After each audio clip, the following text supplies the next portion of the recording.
Okay, hi everybody. This is your exam review for the final exam. Remember, your final exam is Monday, May 4th from 8 p.m. to 10 p.m. You have to take it via eCampus at that time. Um, I am not able to just let you take it throughout the week at whatever time you please. We have to go based on what they're saying for the coronavirus. So I apologize for that. So make sure you are prepared to Zoom or not Zoom in, use eCampus from 8 p.m. to 10 p.m. Eastern Standard Time on Monday, May 4th. So that's a week from today, but in the evening. All right, so let's go ahead and get started with the exam review. So Shefflin's 3 elements of courtships.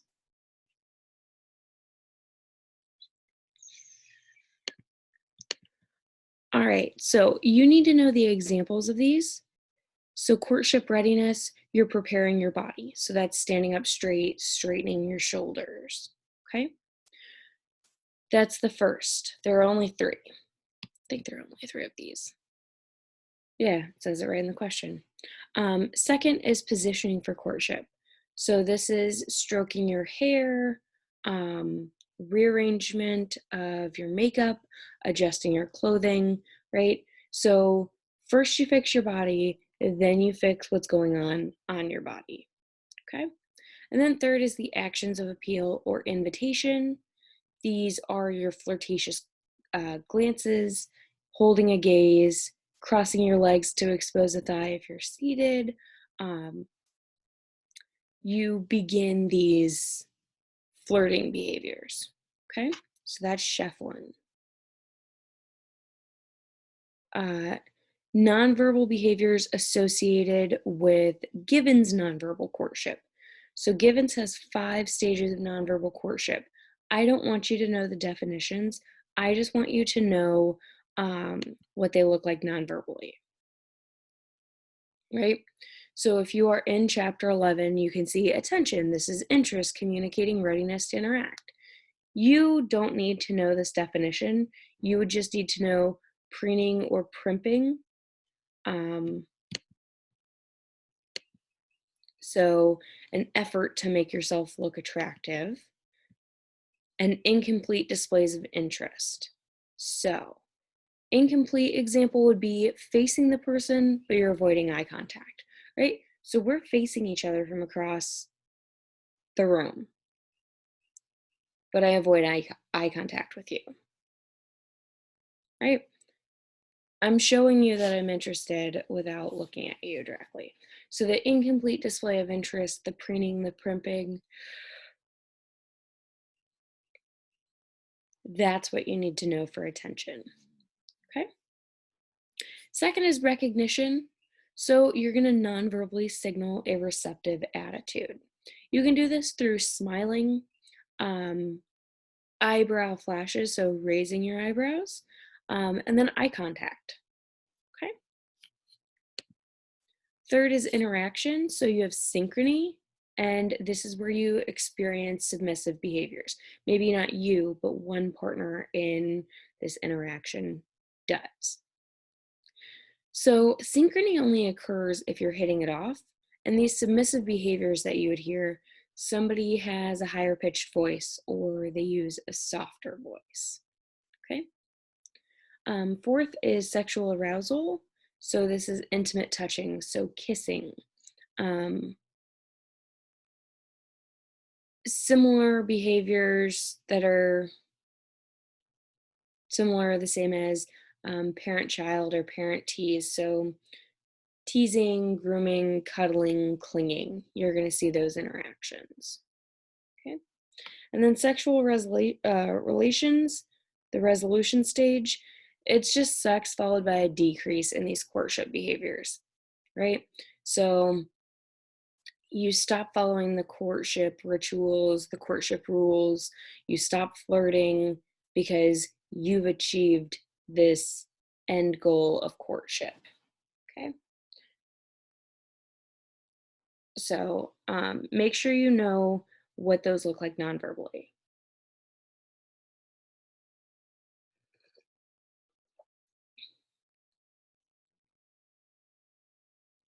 Sorry. All right. Cognitive valence theory. So this is the one that I talked about is a little difficult to follow. So you may have to come up with your own unique way to remember this theory, but you need to make sure you know it, right? So increases in immediacy behaviors by person A leads to a positive response in person B. So with cognitive valence theory, it's all about should a couple take the next step, right? Um, it shows us why we accept some intimacy attempts and reject others, okay? So if person A, let's call them John. Nope, let's call them Taylor. If person A, Taylor, increases their immediacy behaviors, it should lead to a positive response in person B, we'll call them Sam. But only if, and each of these three criteria must be met. Only if person B, remember Sam, perceives this immediacy. So Sam has to realize, okay, Taylor is bringing themselves into direct situations, contact, making themselves feel psychologically close to them, close to me, right? Sam has to perceive that immediacy. If it's not perceived, then we're rejecting intimacy attempts because we don't recognize it. 2, Taylor, person A, their behavior has to cause moderate levels of arousal in Sam, person B, okay?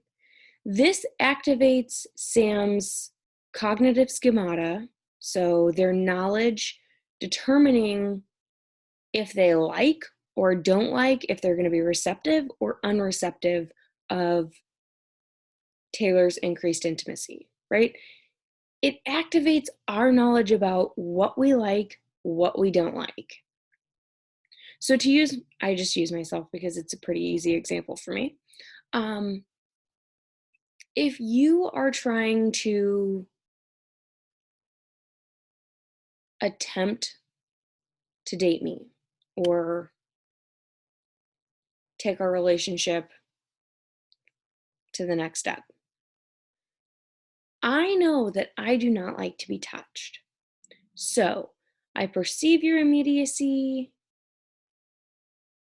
but the immediacy behaviors you're using are being physically close to me.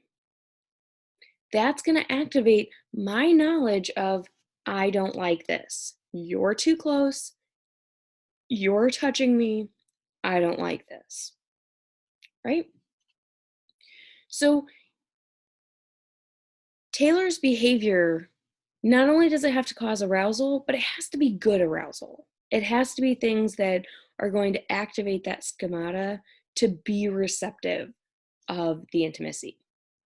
And then the third step, the schemata has to be, or the schema, they're the same thing. It has to be completely positive. It can't be, well, I kind of like this, but I didn't like that.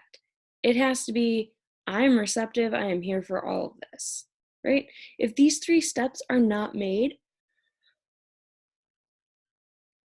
are not met, I'm sorry, then we reject that intimacy attempt. Okay? So make sure you know what cognitive valence theory says about immediacy behaviors. Know the 8 dimensions of increasing intimacy from social penetration theory.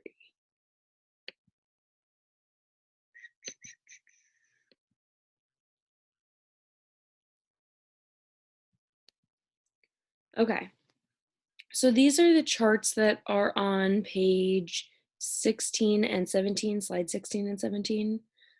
So the dimensions, I'm not going to go through and explain each one of these because the chart is right there and I would literally just be reading off of it. But it's richness, efficiency, uniqueness, substitutability, synchrony, openness, spontaneity, and evaluation. So make sure you know what each of those dimensions are. Pay attention to the examples column. That's what I'm worried about. I'm less worried that you know the direct definition, although that's going to help you remember the examples, but the examples column is really where my concern lies for this question. Next, I want you to be able to identify the 7 relational maintenance behaviors.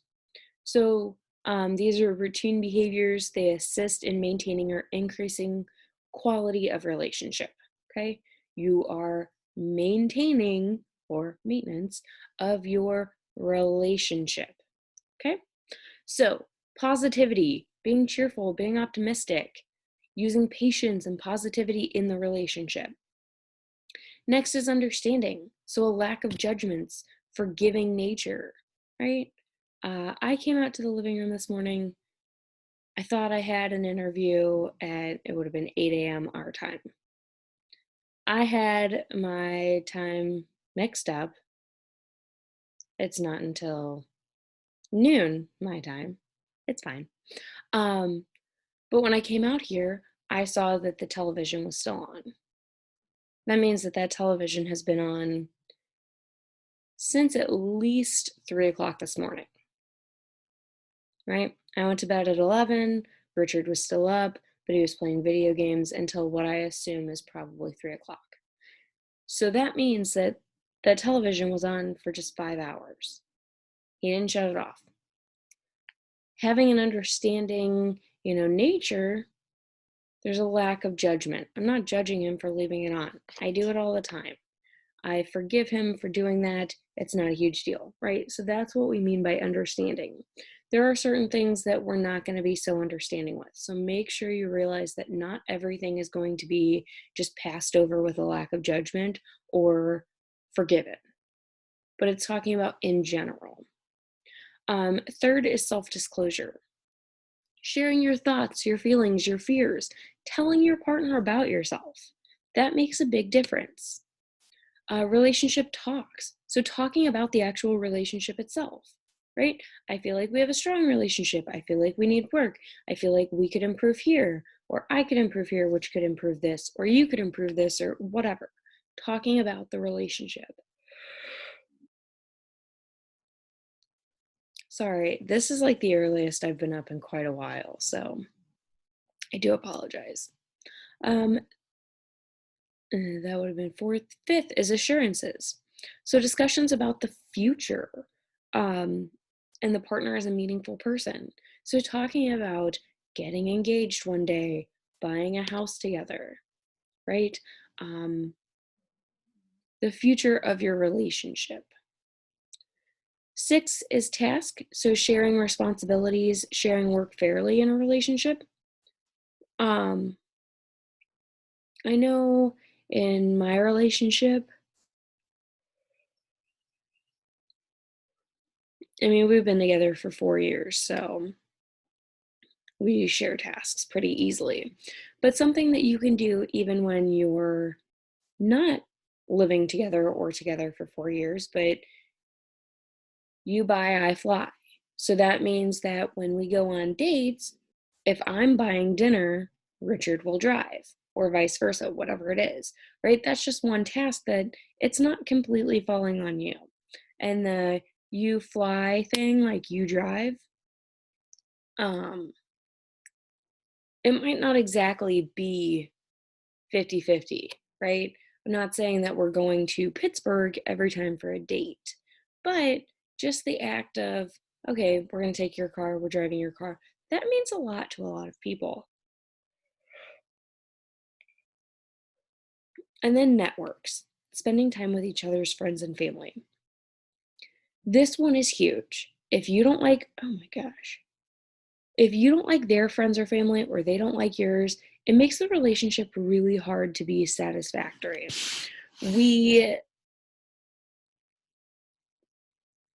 It's really hard when their friends and family or your friends and family are bad mouthing the other. It also makes it really hard because you feel this tension between your own friends and family, or they feel it because all this negativity is going on, right? So make sure you know those 7 relational behaviors, relational maintenance behaviors.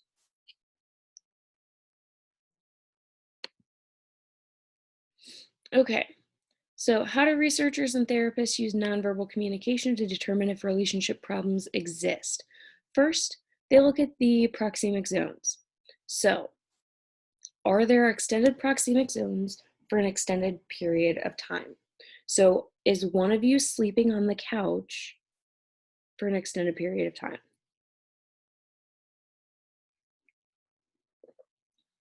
Second, is there a decrease in touching behaviors? So, are you not holding hands as much? Are you not sitting close to each other as much? Are you not using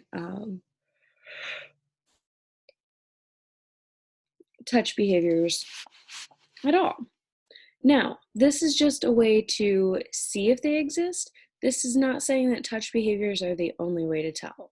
There are some people who do not like touch. And so, of course, there would be a decrease in touching behaviors when compared to other relationships that use them a lot. However, it could be normal for your relationship to only hug when something really big happens or whatever. And that might mean that when something really big happens, the next time you don't touch at all, right? Not saying it goes from, barely to none, or it goes from you already started at a decrease and so you're already disadvantaged. But if it goes from barely to none, then that's a problem. And then third, minimal eye contact or mutual gaze. When you're in the same room together, you don't look at each other. Before we get into the cross-sex friendships, the week 11 reading is in the chapter 11 PowerPoints, and that's the eCampus reading. So, main implications of these 2 studies. So for study 1, using emojis to address relationships can be beneficial, but only when replies were negative, right? So, if you used an emoji when the reply was negative, it elicited a greater perception of interest in the relationships. It didn't matter if the message or the reply was positive because the emoji didn't add anything. Okay? And for study 2, the main implication for less serious issues, reply with emotion in some way, but for more serious issues, reply with emotional words rather than emojis. So if we're talking about the death of a grandparent, right? If your romantic partner texts you and says, "Hey, I can't hang out tonight. My grandpa's in the hospital. He's probably not going to make it." Don't reply back with the thumbs up emoji. What you should do is say something like, "Oh, I'm so sorry. I'm so sad for you." Um, something like that. Don't use an emoji. Okay? So those are the 2 implications that you need to know. All right, so let's get to cross-sex friendships. So, these are platonic friendships, meaning there is no sexual interest between the males and females. There's no romantic interest whatsoever. The benefits, they are very interpersonally rewarding for both men and women. They see them as, beneficial to their health and their well-being, but women do report that these cross-sex friendships are less demanding and emotionally more enjoyable. So you'll see when girls are friends with a lot of guys. I just have a lot of guy friends because they're less drama. They're more fun. I can be chill. I can be relaxed. That's actually a true thing. We always make fun of those females because we're like, oh, okay, and we think some unsavory things about them. But really, they are less demanding. They are emotionally more enjoyable because you have less drama experienced. Um, there are some potential disadvantages though. Typically, at least one of the friends has an underlying sexual tension toward the other. So this means that one friend likes the other in a romantic way. They want to be um, intimate and affectionate with them, but in a sexual way. These friendships are more likely to experience misunderstandings because people don't understand and they think, oh, she likes him or he likes her. Cross-sex friendships also have uncertain norms. So these norms range in proxemic zones, so how close can we stand as friends, um, haptic behaviors, so touch, and that can create some social awkwardness. But the uncertainty definitely decreases over time because we begin to get more comfortable. This is my best friend. There's nothing going on sexually. It's just we have a close, intimate, affectionate friendship. And this can cause difficulties. People whispering, people gossiping, people thinking, oh, they have something going on. It's not always true. Okay, so that is chapter 11. If you have any direct questions, feel free to email me, reach out. I'd be happy to answer anything. We're going to go ahead and get into chapter 12.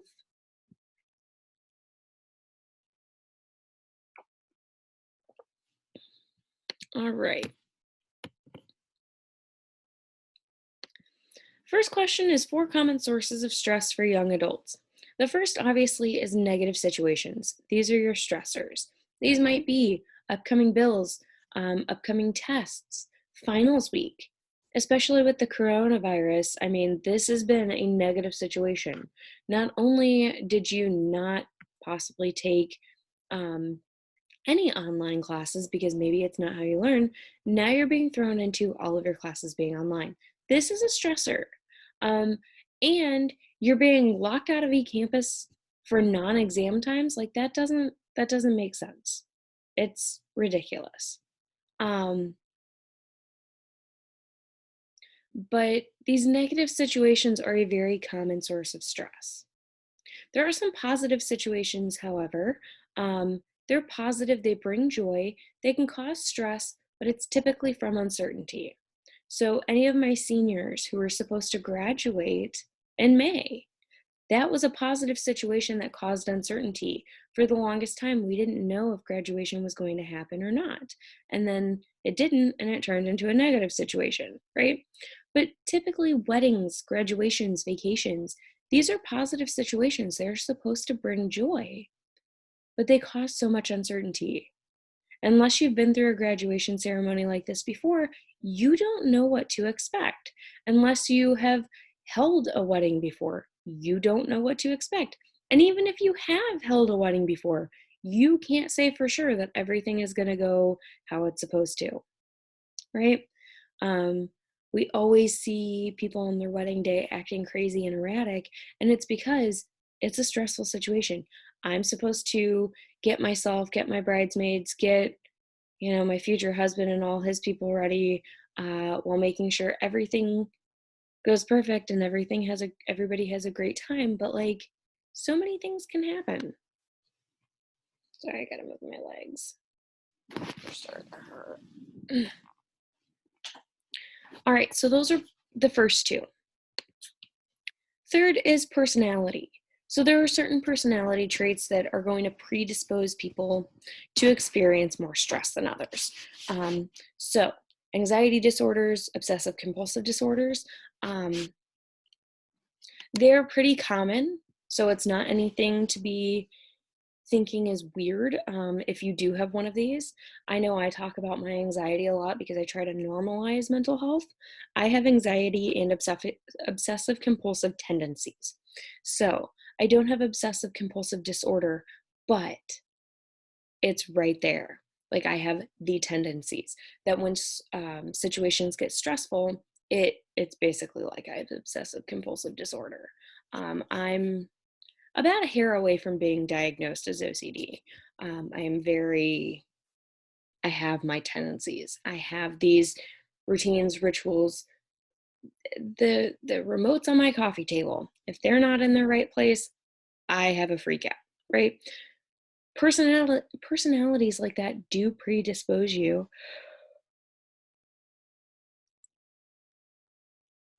to experience more stress because everything has to go a certain way. And if it doesn't, we start to freak out. It happens. There's nothing wrong with that. And then 4, secondhand stress. So we become stressed when people in our lives become stressed. Friends, family, partner, etc. Um, I've kept you in the loop a lot for my mom's health issues. Um, that's secondhand stress for me. I'm not physically going through cancer, but I know my mom is so stressed about it. And so I'm therefore stressed about it. Okay. Make sure to know the nonverbal cues that communicate stress. So, less smiling, less expressivity in general, poor body posture, downward eye contact, lack of eye contact, slower, less frequent gestures, decreased touching behaviors, less groomed. These are typical nonverbal ways that we communicate stress. And think about it, when you're stressed, are you going to have good eye contact? Probably not. I don't want to deal with you. I've got enough going on.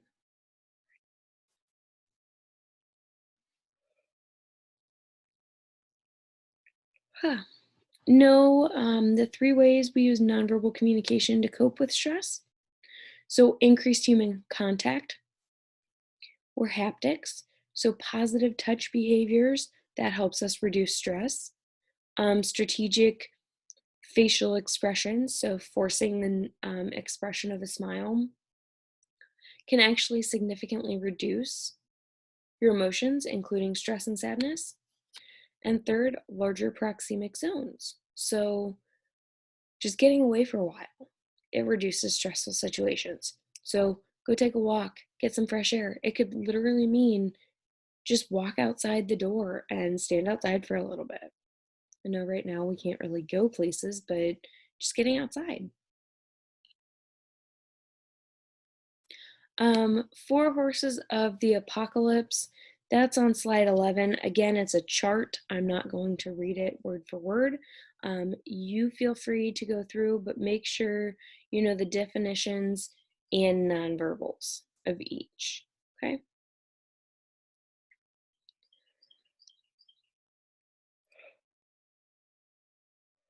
You need to know what flooding is. So flooding is the point at which you just can't take anymore. Um, you are flooded with emotion. You tend to withdraw from emotional conflict. Men typically reach this point faster than women, and they're more likely to withdraw than women are. The demand withdrawal pattern, so in emotional conflicts, the woman typically, it could be the man, but typically it's the woman pursues or demands, and then the man withdraws, right? This makes the woman pursue more, leading to more withdrawal from the man. So I might say, I want you to tell me what you're feeling. Talk about this. Tell me. I'm demanding. And then the man just withdraws, shuts down, isn't going to talk about it. And I'm just going to keep going and keep pursuing. Okay.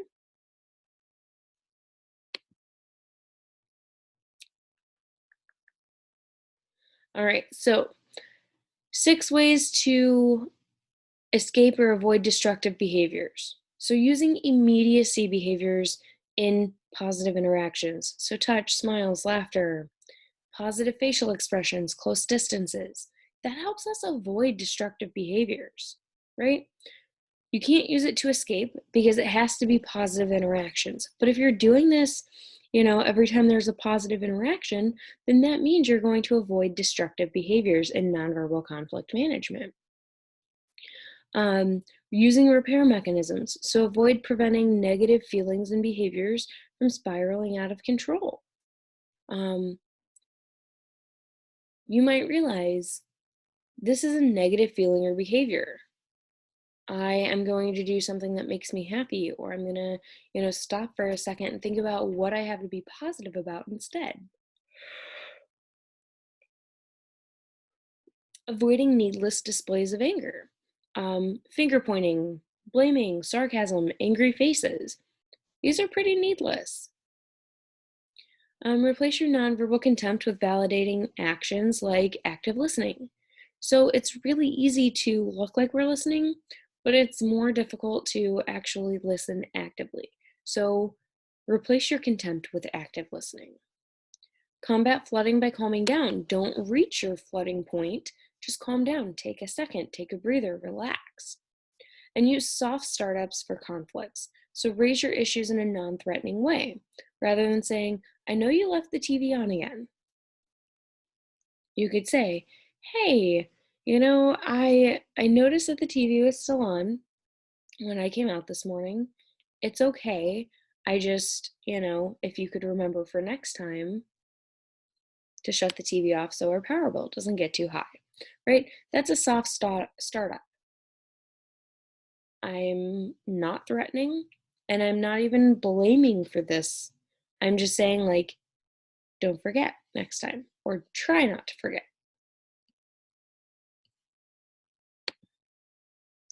All right, and then the 6 steps to become a source of emotional support. These are the 6 R's. So first, we have to recognize the distress. We have to decode that others are providing nonverbal signals of distress to us. Second, we have to reflect on feelings. We need to use our nonverbals to show empathy. So we begin to feel how we look, bringing us one step closer to understanding how the person feels. 3, actually reach out. So physically touch them, get closer to them to offer help. 4, relinquish control. Encourage the other person to reappraise and empower them. Give them control of the situation. So this is done by avoiding judgment with facial and vocal expression. Give them your undivided attention and avoid dominant nonverbal. So avoid talking loudly, avoid turning away when they're talking. Give them control to talk about the situation. 5, reinforcing speech. Get the reluctant to talk with their nonverbals. So let them have the floor. You be silent. Use your head nods, use your gestures to encourage them to speak. And then 6, rewarding optimism. So reward optimistic reappraisal. Sorry about that. Smiles, vocal enthusiasm, congratulatory gestures like, hey, that was good. Nods, that helps them. All right, that is chapter 12. If you have any specific questions, feel free to reach out. We're going to move to chapter 13 now. Beauty is good stereotype. Beauty is good stereotype is attractive people are seen as having additional positive attributes, right? So they're an attractive person. They must be trustworthy. They must be smart. They must be likable. They might not be actually any of those things. An attractive news anchor might be the dumbest person you've ever met. I'm not saying that they are, and I'm not saying that that's typical, but because they're beautiful, they're pretty, I'm going to trust what they say.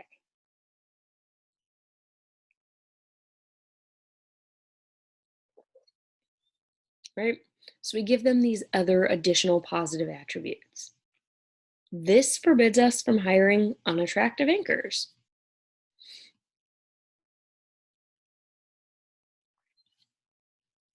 All right, you need to know approach signals versus avoid signals of news anchors. So approach signals, they use close proximity.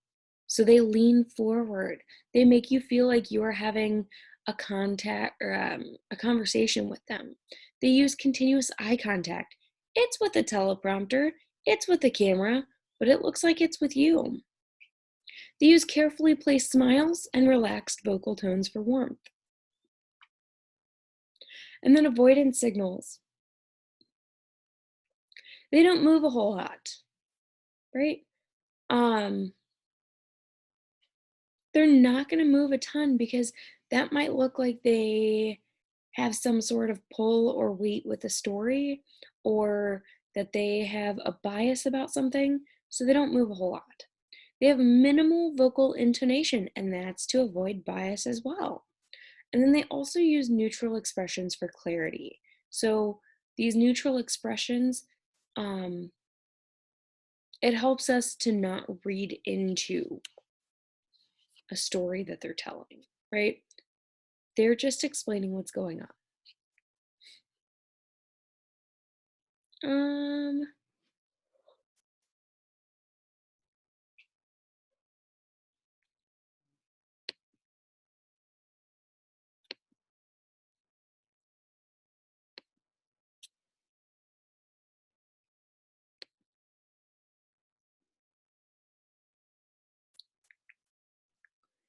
how does the variety of nonverbal communication become?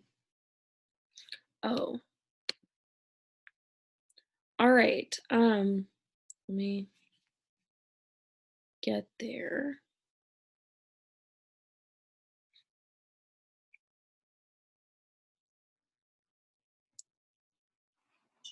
Okay.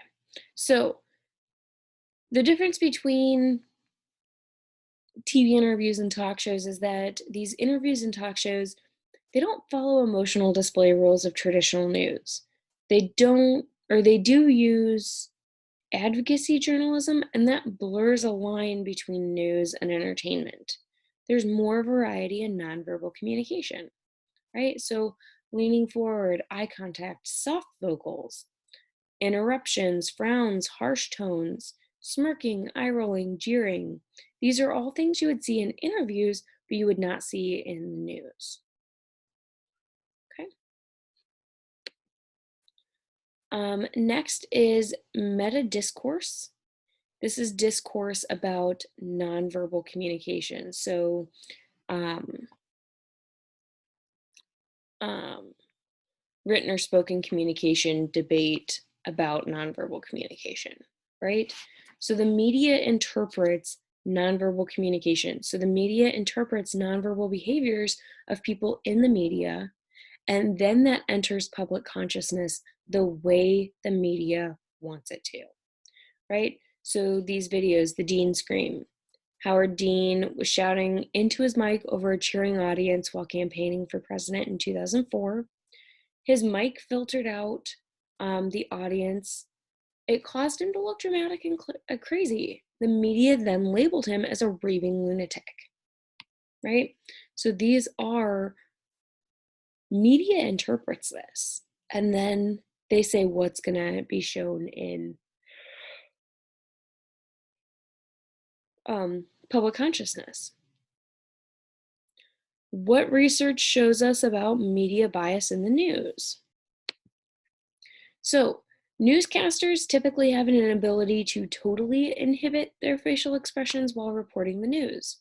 We still don't know how much bias actually exists and what impact, if any, that it has on attitudes and behaviors of viewers, but results are pretty intriguing. It also tells us that viewers' choice of news reflects their choice of presidential candidates. Again, if you follow certain news, you typically vote for who they, or like who they are doting on, who they're not talking crap about.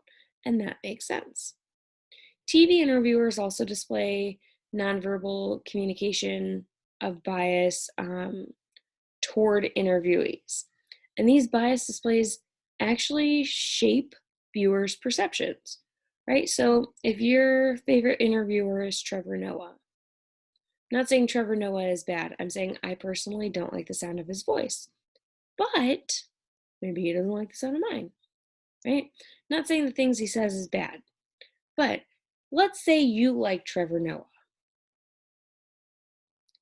and he has,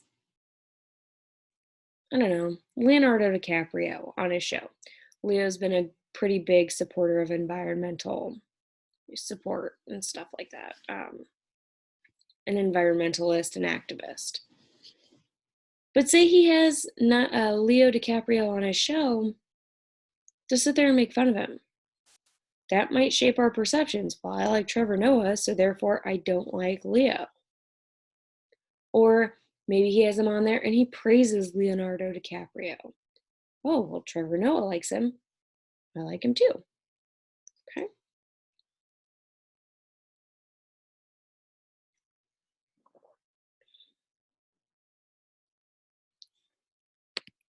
All right.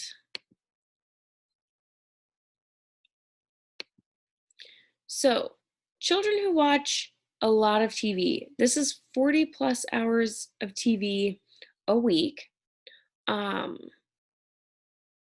consequences, they can decode facial expressions better. They're good at that because that's what they see, but they're less expressive when trying to fake emotions, right? Because they just see people faking emotions. And characters on TV tend to show a lot more emotion, but they don't follow the normal display rules because they're acting. So children also show more emotion, but they're less likely to follow the display rules. They don't know how to fake the emotion.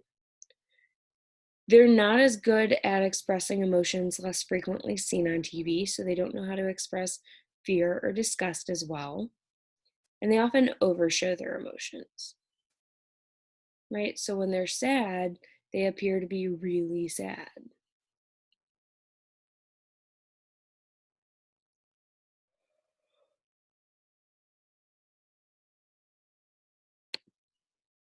All right, next is the cues filter out perspective.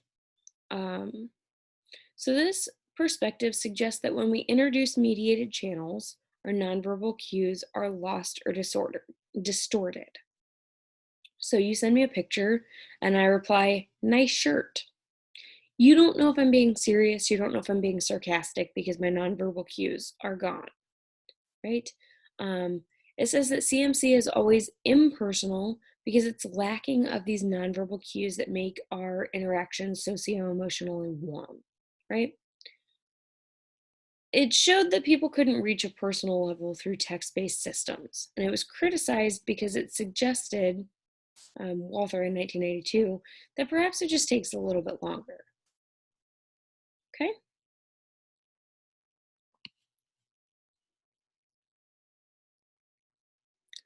Let's see. Now, the 4 reasons the hyperpersonal model says mediated communication can be superior to face-to-face. Well, this is because communication allows us to edit our messages with asynchronous communication, right? We not only get to choose the channel, but we get to edit our messages and communicate asynchronously, right? So, online dating apps, you get to select, are we talking through the app? Are we talking through Tinder, Bumble, Hinge, Grindr, I don't know, JDate, Plenty of Fish, OkCupid, whatever site it is. Are we Snapchatting? Are we texting? Are we messaging via Facebook? We're choosing that. Are we FaceTiming? Although FaceTime really isn't like asynchronous because you can't edit your messages. Are we talking on the phone? Things like that.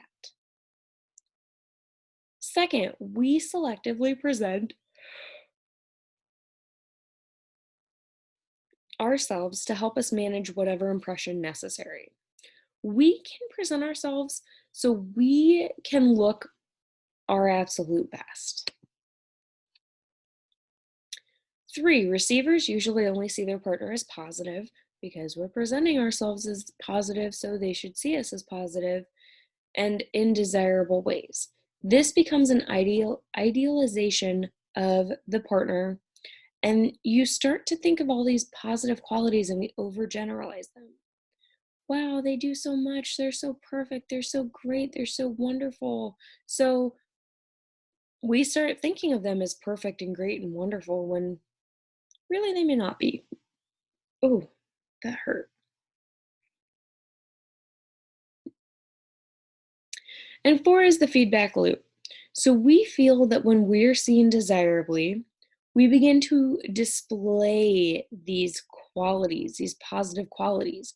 And because we're displaying them, our partner does too, right? So, you know, I tell you I am, an activist. I believe in all this stuff and I do all this.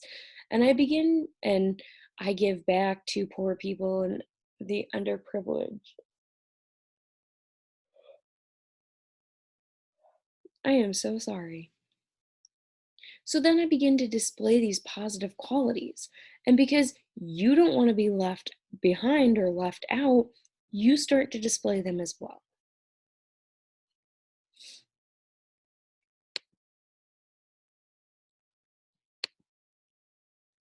All right, synchronous comm, that's the next question. Synchronous, asynchronous, and response latencies.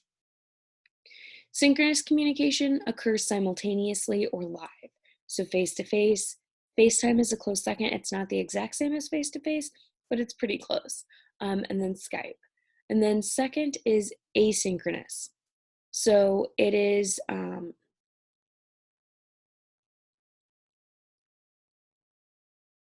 interrupted with periods of time. It is unique to CMC. So emails, text messages. We notice this, right? You're waiting for a response about a date next Friday night and say it's like Wednesday, right? You're on the edge of your seat waiting for them to text you back. You're inviting them to a concert. It's a big date.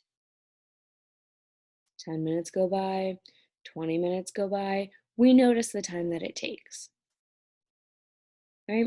In asynchronous communication, we have the opportunity to walk away, to edit messages that we want to send.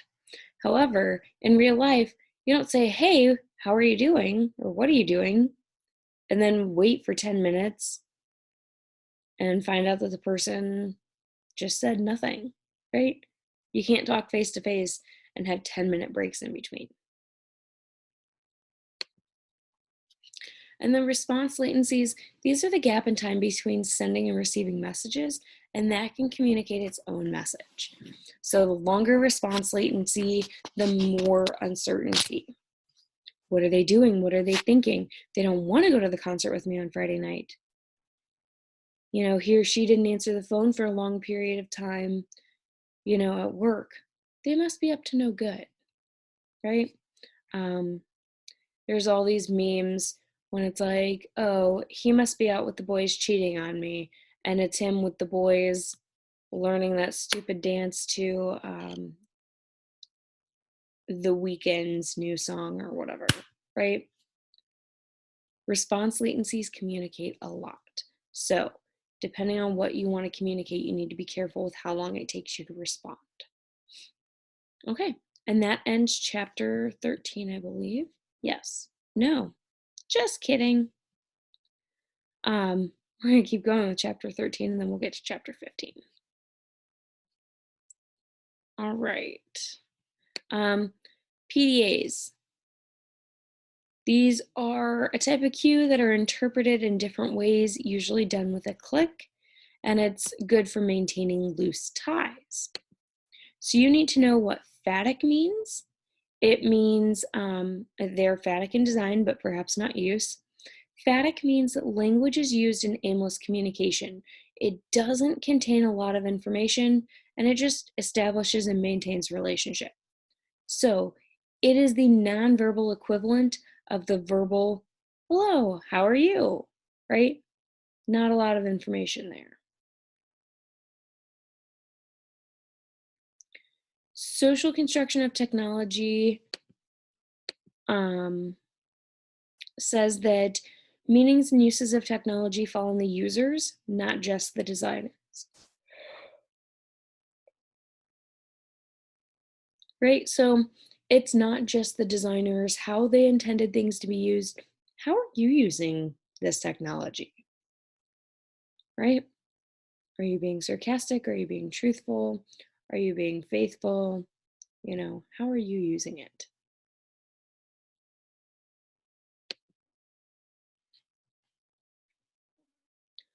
Um,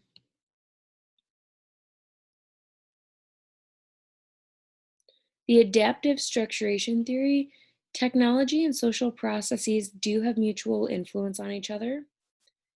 So, technology influences social processes, so how we interact, and vice versa. We have technology that is designed specifically for our social processes. So people can use technology faithfully, a way that it was intended by the designers, or ironically, a way that violates the intended use, right? So a faithful way, liking a post on Instagram because you like the post. Ironic would be you're going beyond the content. Um, you like a post on Instagram because you like the person who posted it, right? Um, when you accidentally like somebody's post on Instagram from like 384 weeks ago, you got that deep like.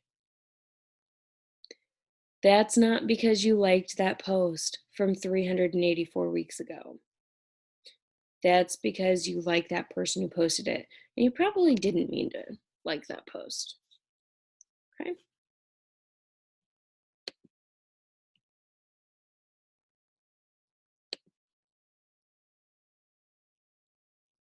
All right, next is social presence. So, what is it? This is identifying, connecting with others to reduce psychological distance through technology and because virtual actors are experienced as actual social actors, right? So we're part of something else. So the MMORPGs, massively multiplayer online role playing games, um, Call of Duty, commenting on Facebook. Um, any of y'all have Animal Crossing? My boyfriend bought Animal Crossing and he is obsessed. He is obsessed to the point where I have my own account so we could be friends. We live together. We physically can't leave our house. Well, we got to play in this online world too. But he also plays this game with one of his work friends. So, you're a part of something else. It's not just playing a game or making a comment, it's a connection, a self expression, and connecting with other people. It becomes more meaningful on an interpersonal level, right? It's how connected we are to another through the medium.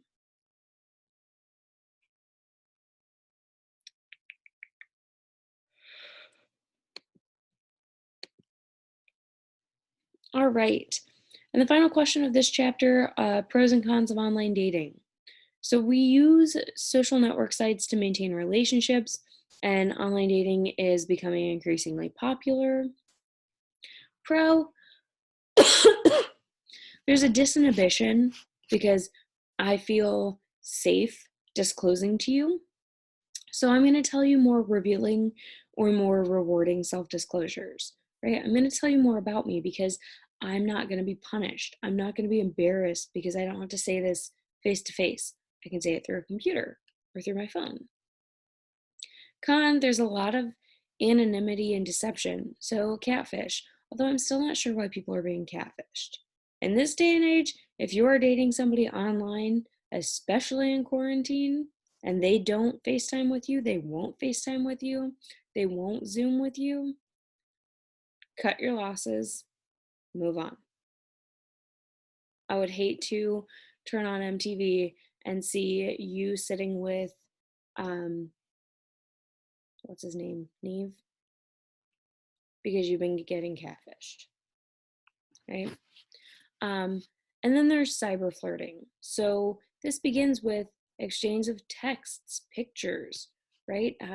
Snapchat was solely invented, this sounds bad, but for sexting. Because at first, you couldn't screenshot. And at first, you could only see the pictures for 3 seconds. So it was a way to, flirt cyberly without the risk of your personal private information and self getting out there. All right, so that's chapter 13. That really is the end this time. Now we're going to get into chapter 15. So functionalist versus critical. Functionalists focus on practicality. So how practical are your nonverbal communication in organizations? Well, it depends on what you're doing, what your role is. But functionalists, how practical are things? Critical focus on the symbolized meaning of the nonverbal communication. So how is it being used to marginalize subordinates, right?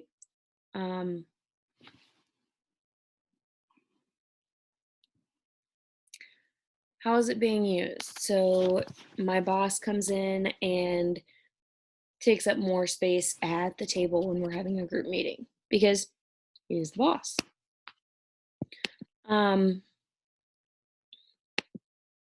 Open doors versus closed door policies.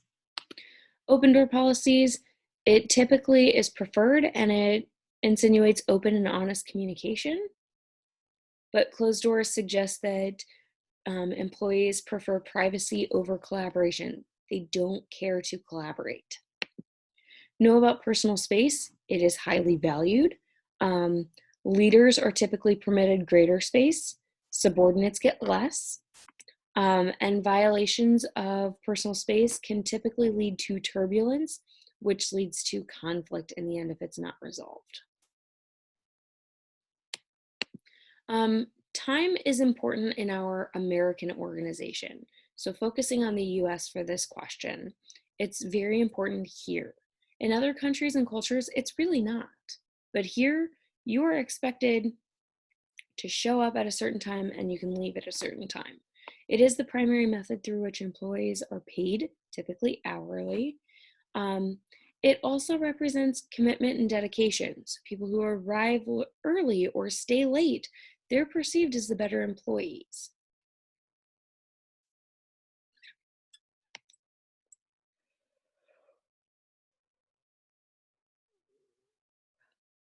Sorry. Touch. Touch typically communicates status and power.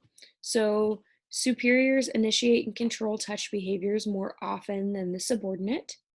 And with sex differences, historically, it's perceived negatively at work. It might be considered sexual harassment, unwanted advancements. There's a lot that goes on with sex differences in touch, so it's best to just refrain from engaging in it. All right, emotional labor.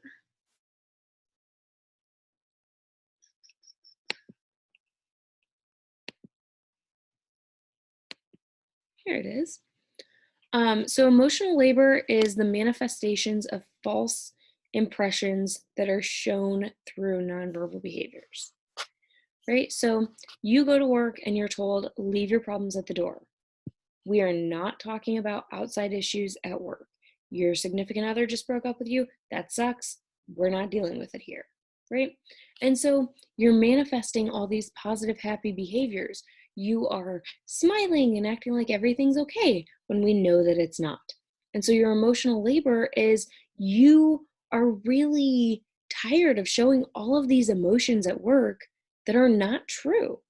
And it takes its toll on you physically, emotionally, mentally. All right. 4 nonverbal credible leadership techniques.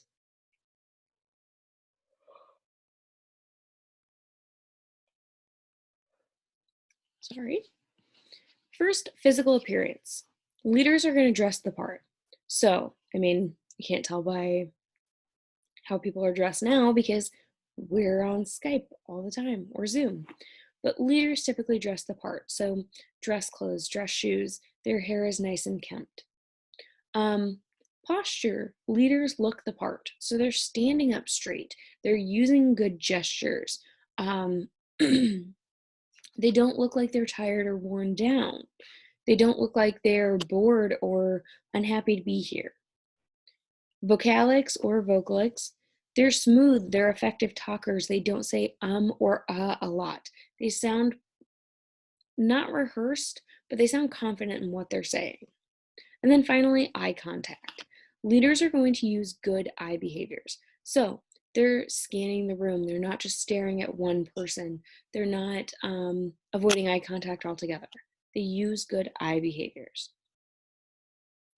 All right. Leader-member exchange theory. All right, so I told you this one was also called LMX.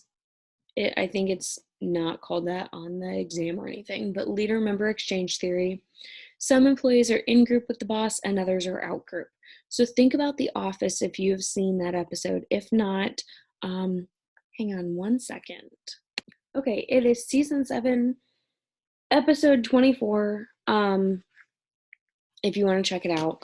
But D'Angelo, who is the new boss because Michael Scott has left Dunder Mifflin, he has in-group and out-group. He has people that he delegates to. These are the people who have this good relationship, who, are in on the secret meetings and stuff. Out-group, these people aren't allowed in the office when the meeting, or in his office when the meetings are going on. They don't get to play basketball in his office, stuff like that. Right? So in-group versus out-group. And these groups are reflective of differences in nonverbal behaviors shown to subordinates. So if a boss uses touch, how close do they stand to you? Their eye contact, their vocalics, their gestures, their posture, that makes a difference, and it is very reflective of the differences between these two groups. Okay, 3 types of organizational peers from Cram and Isabella, 1985. So informational peers, short time to develop, and you typically are only communicating about work, right? Oh yeah, I got that job done. It was easier than I thought.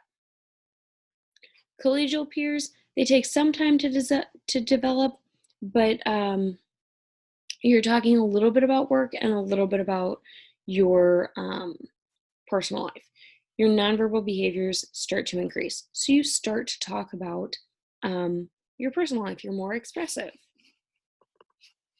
And then finally, special peers. These take years to develop, and they're basically like your work best friend or your work wife, your work husband. These nonverbal behaviors are at their most frequent and intimate. You're using haptics, you're hanging out together outside of work, stuff like that. Excuse me. At this point, you've become true friends. Ugh, these roots are so bad. Sorry, that was off topic. Sales. So nonverbal cues that are related in sales effectiveness are openness, trustworthiness, and agreeableness. So some examples of these might be open body posture, so not closing yourself off to the other person, smiles, and eye contact. It makes you look open, trustworthy, and agreeable. And then knowing some of the do's and don'ts for job interviewing, just make sure you look at that list. I don't think there's a question on that, but before I redid this exam, I forgot to take that off of the study guide. So just look at the do's and don'ts.